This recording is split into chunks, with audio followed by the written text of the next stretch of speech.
Well, welcome to the VideoMy podcast. We're at ATC.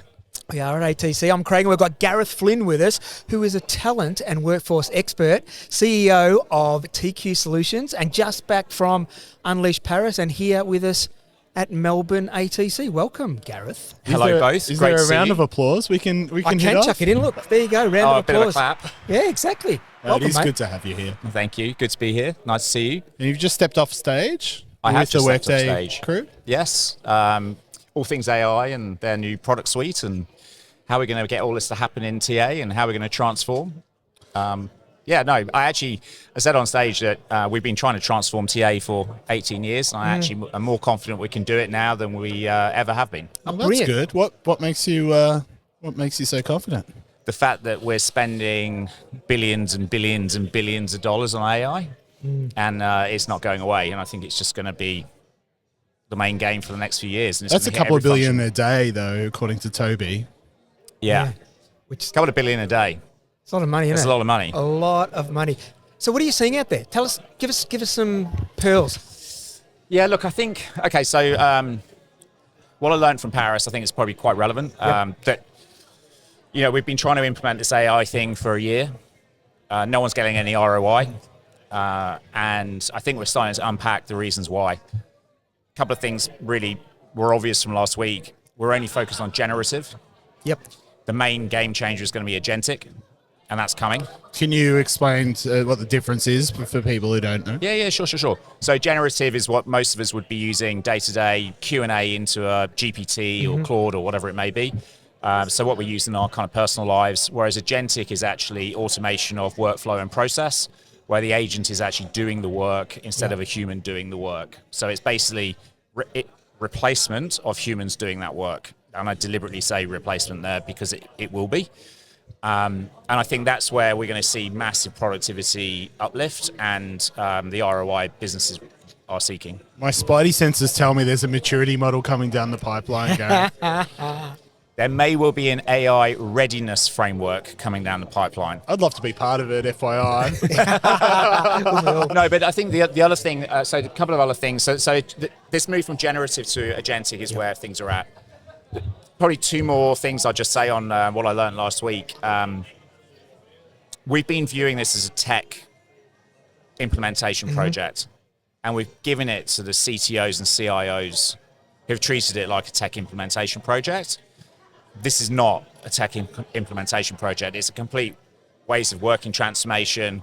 It's a complete cultural transformation. It's a reinvention of work. CTOs and CIOs are not equipped to do that. Yeah. And it needs to be cross-functional, and HR has to be involved in the mix. They don't need to lead it, but they need to be involved. So that was a key learning.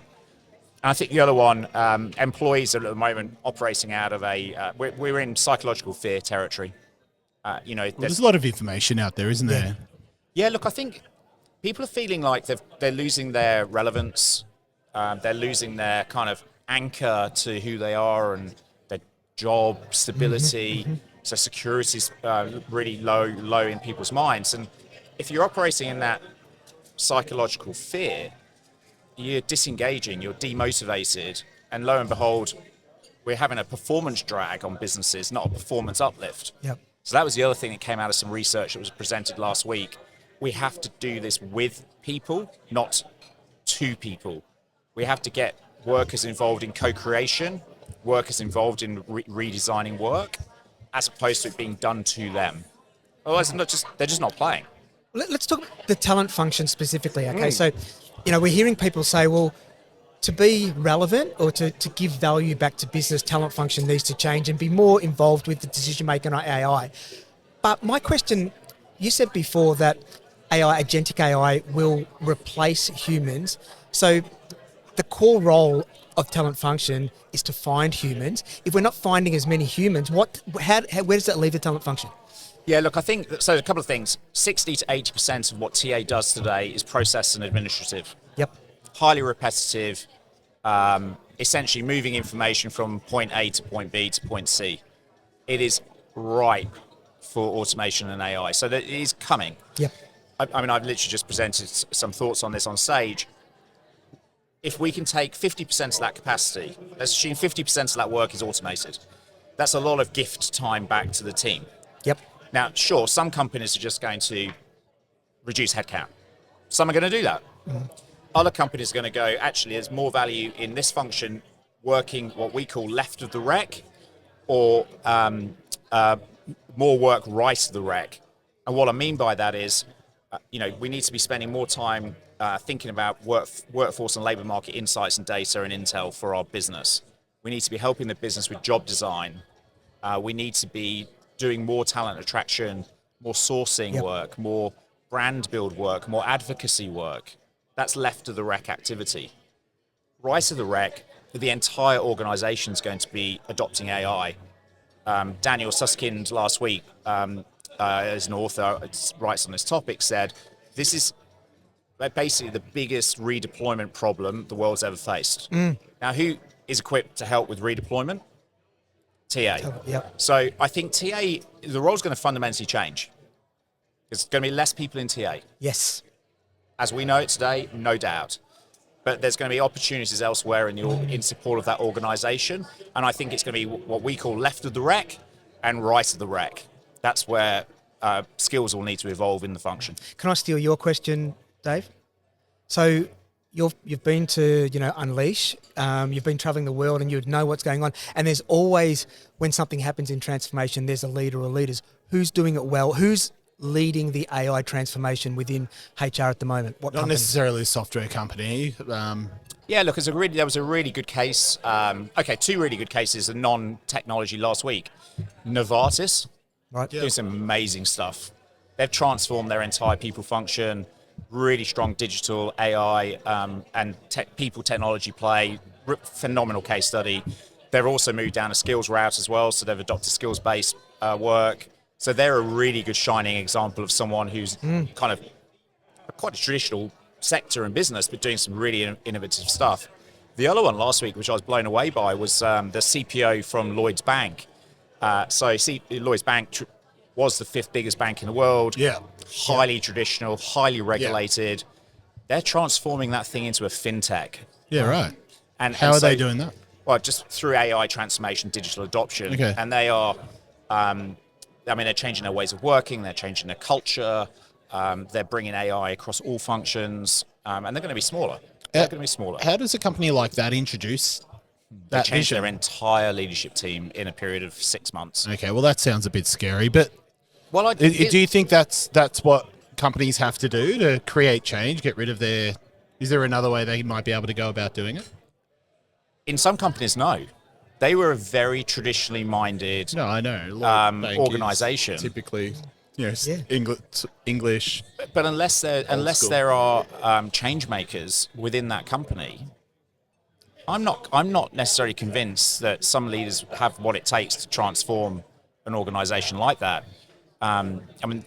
Sharon's transformed 3 different businesses before her, and I looked at her and said, "Man, we need someone like that running some of our bank's HR functions." I guess competition will dictate a little bit of change too. Like if Lloyd's find that they're winning the battle or winning market share because of their change, they're going to have to follow in that industry or they'll be left behind, aren't they? Yeah, correct. Competition, and this. So I've just presented to a customer today, and they were, why should we move? Why can't we just wait and see what happens? And I said, well, They could. you but- could, but your competition. Okay, Kodak.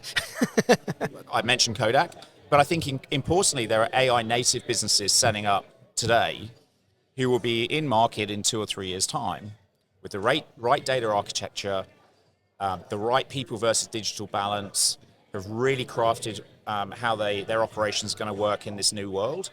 And they're going to compete the crap out of some of our traditional businesses. So the competitor set's changing, and they're going to be architected differently. And I think that's... I said in the meeting today, I'm actually considering selling most of my ASX 200 stocks in my super fund, because I don't think half of them are going to be around in 10 years. Interesting. We're not moving quick enough. How about the data protection and privacy challenges that sit in and around AI? Where do you see that heading? Please don't let us do Europe. I don't want an EU act here, or else we're going to be left behind. Yep. I think there's got to be a balance between, a free market for data like the US, what people like or countries like China are doing, Yeah. there's got to be a more middle ground. The UK's probably got a good system where they're not bringing lots and lots of regulation in. They're trying to use existing legislation and policy to govern AI like they govern people. And then they're going to bring in some exceptions around their framework rather than EU, which is just clamping down on things carte blanche. Yeah. So I think EU, I was obviously at a conference earlier this year as well there, and I think there's a bit of buyer's regret starting to creep in on the EU Act.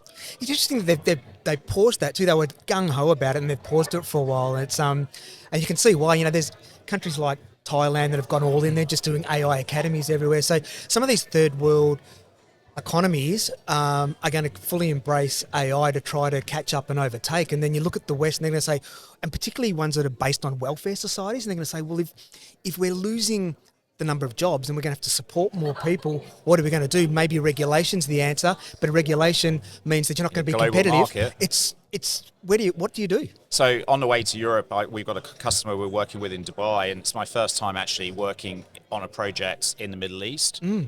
And man, if I was 20 years younger, I think I'd go move to the Middle East. The opportunity there and the investment in technology and AI, at a sovereign level, that's just drip feeding into business. And Saudi is doing the same. The UAE is just what they're doing there to build like Singapore, the infrastructure at a sovereign level. That's just going to permeate through the business and make them economically way more competitive. We're talking about a few different countries, covered the UK and Europe, a bit of America now. Where does Australia stand? Where are we sitting? A very slow follower. Of who? Of all the above. I don't think our government can spell AI. We're not even, it wasn't on the agenda in the election last year, which was just ridiculous. It got 2 hours on the Productivity Commission roundtable across the 2 days. Yep. The priorities, we're just not prioritizing it as a nation. And that's not a dig at Labour folk. I don't think the Libs would have done the same either. So I think at the national level, we're not driving the agenda, and therefore it's not really permeating. And also we've got protected industries. The banking sector is a great example. If they haven't got this super competition. So what you're saying is that we're not regulated as it stands today. It seems like it's quite open. So where's the opportunity for Australian businesses or companies that are run out of Australia? What are your thoughts? Oh, look, I think we have we actually in this region, in Asia Pac, should be doing what the Middle East is trying to do in becoming the home of the data infrastructure for AI. Well, but what's that investment going to be like? Like, who's kicking off data centers in Australia? AWS are building some big ones at the moment. There was something in the Finny yesterday showing the projected DC build versus current, and Sydney's just got massive projection on this. Compared to the investments that are occurring Middle East and America, and well, that's because they've done deals with OpenAI and Musk and whoever else. That's what I'm saying. I agree with you. I'm with you. We need to be doing that at a government level. I don't feel like we're doing enough. I did speak to someone last week who told me that they've got an AWS contract to build new data centers here in Melbourne, and they're demanding what would normally take 8 years of work to be completed within 2.5. So but even then we'll probably still be behind in 2.5 years, even if they hit what they've got to. It's incredible pace that the world's moving at the moment. I think Australia's largely because of the mining sector, and this is not a dig at mining, but because of the mining sector, we have become complacent as a nation. Yeah. Because the money we make from that sector, whether it's high lows or whatever, we're still making gazillions, and that is thwarting a lot of our innovation. And I also think at the moment the government sector is crowding out R&D and innovation in the private sector. So the private sector outside of mining is stagnant, and we have to do something about that. Yeah. It's been a fascinating conversation. It is really good to have you on to hear your point of view.